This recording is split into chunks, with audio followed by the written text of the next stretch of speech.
தானியங்களோட இயற்கை சத்தும் சுவையும் மாறாம மாவு அரைக்க பெஸ்ட் ஆனது அல்ட்ராவின் பேட்டன்டட் கோனிக்கல் ஸ்டோன்கள் மட்டும்தான். அல்ட்ரா என்றால் ஆரோக்கியம். ஆயில் புல்லிங் அது எப்படி பண்ணுறது? காலையில் எழுந்ததும் எதுவும் சாப்பிடாமல் இதயம் வளத்தை வாயில ஊத்தி நல்லா கொப்பளிக்கணும், அப்புறம் அதை துப்பிடணும். இதுதான் ஆயில் புல்லிங்.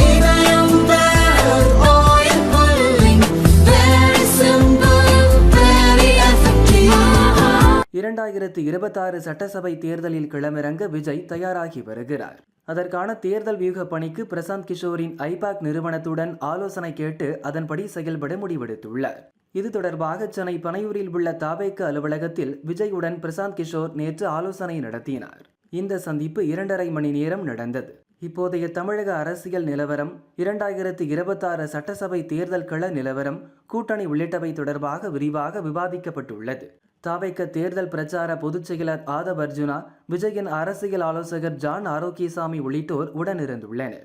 ஐபாக் நிறுவனத்தில் பணியாற்றிய முக்கிய நிர்வாகிகள் சிலர் அதிலிருந்து வெளியேறி தனியாக வியூக வகுப்பு நிறுவனங்களை நடத்தி வருகின்றனர். இந்த சூழலில் பழைய பலத்துடன் ஐபாக் நிறுவனம் செயல்பட முடியுமா என கிஷோரிடம் விஜய் கேள்வி எழுப்பியதாக தெரிகிறது. அதற்கு பொறுத்திருந்து பாருங்கள் என கிஷோர் கூறியுள்ளார். 2021 சட்டசபை தேர்தலில் திமுகவுக்கு தேர்தல் வியூக வகுப்பு பணியை பிரசாந்த் கிஷோர் செய்து கொடுத்தார். 2026 தேர்தலில் அதிமுகவுக்கு பணி செய்ய அவருடன் பழனிசாமி மகன் மிதுன் பேச்சு நடத்தி ஒப்பந்தம் போட்டுள்ளதாக கூறப்படுகிறது. திடீரென விஜயை கிஷோர் சந்தித்துள்ளதால் அதிமுக தாவேக கூட்டணிக்கான வாய்ப்பு இருப்பதாகவும் அதன் பின்னணியில் ஆதவ் அர்ஜுனா இருப்பதாகவும் தகவல் வெளியாகியுள்ளது.